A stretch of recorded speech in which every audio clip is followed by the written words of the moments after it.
Are you considering installing microlocks on your natural hair? Before you dive in, there's some things you need to know. In this video, I'll talk about things I wish I knew before I installed my microlocks.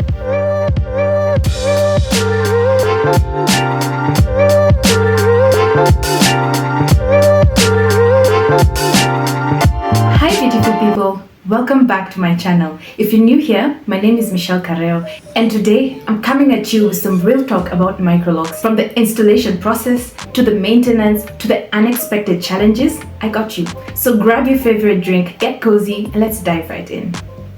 So the first thing I wish I knew was just how long the process of installation was going to take.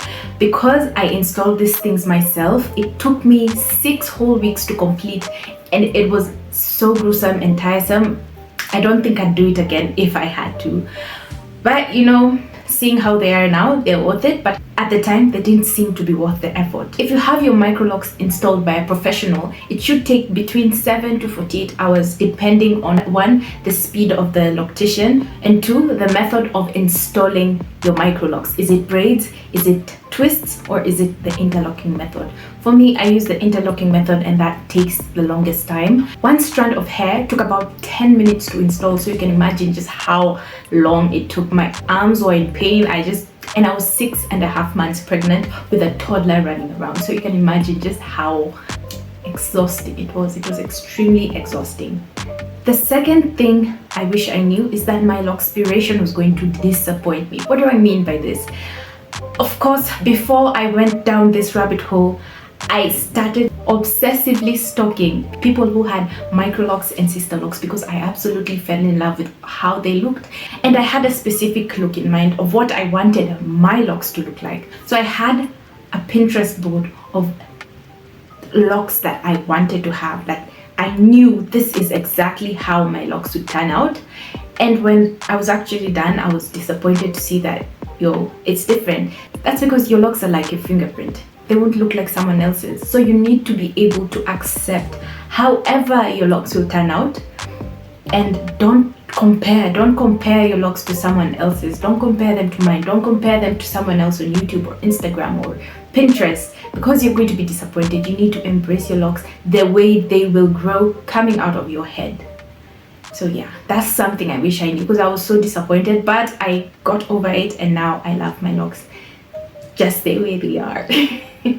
The other thing I wish I knew was about the itchy and dry scalp. Let me tell you, this was hell for me, because when I was a loose natural, I was all about oiling my hair. Oiling my scalp was as easy as drinking water. I ran a business for making hair oils, for crying out loud. So this was just a new space for me, and I absolutely hated it. I was like this the entire time. I just wanted to peel my scalp off. If I did this, it was just powder. Let me tell you, I wasn't prepared for that. Some people said that it might happen, it might not. So I was hoping that, because I never really experienced an itchy scalp oil because I was oiling my scalp often, I thought that it wouldn't affect me, but it affected me so gruesomely. It was horrible. I hated it. So if you're about to go into this, just know that you're going to have an itchy scalp and a dry scalp. And if you don't, good for you. But honey, you most likely will. On the flip side, it doesn't last forever. For me, it lasted about 2 to 3 months, and then my scalp just got used to the new environment. The fourth thing I wish I knew before installing my microlocks was how much my hair was going to shrink. Going into this, I installed this microlocks on waist length hair, so my locks were a bit long. If you've watched my previous video, you can see. But now 7 months in, you can see how much they've shrunk. I literally have a bob. I don't mind it at all. But I expected to have some length because my hair was long going into this. I, however, have gained volume, which beats length any day. And I'm hoping that in the next 2 to 3 years, after my locks have fully matured, my hair will drop and I'll get the length. That brings us to the next point, that locking can take years. Going into this, I thought that in around 6 months to a year, my hair would be fully locked, but that's not the case. Actually, my loctician told me that it can take up to 4 years to have fully mature locks, which is so long. But you know what, we're here to trust the process, and you know, we'll just go with the flow, because there's nothing you can do about it. Like for me, there's nothing I can do about it. I already installed these locks. I just have to wait it out, trust the process, and wait for them to fully lock. So I'm hoping that they look nice eventually. The other thing that I wish I knew this, was the frizz. My hair gets so frizzy. It gets extremely frizzy, and it's so annoying because 1, it looks unkempt. 2, before I go for a retie,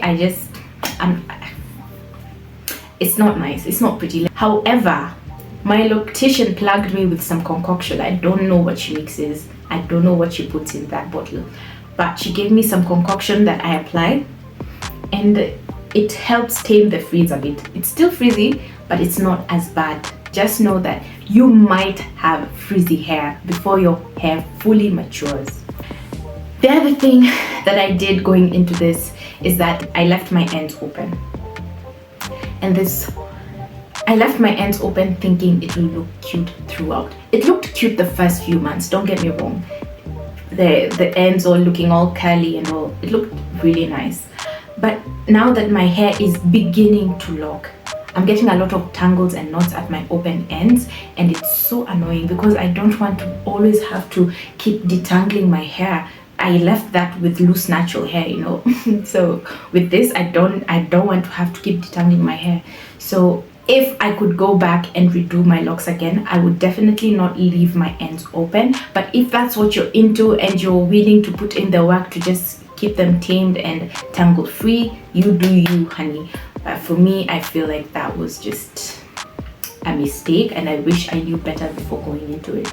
Another thing is that the beginning stage of the locking process is not cute.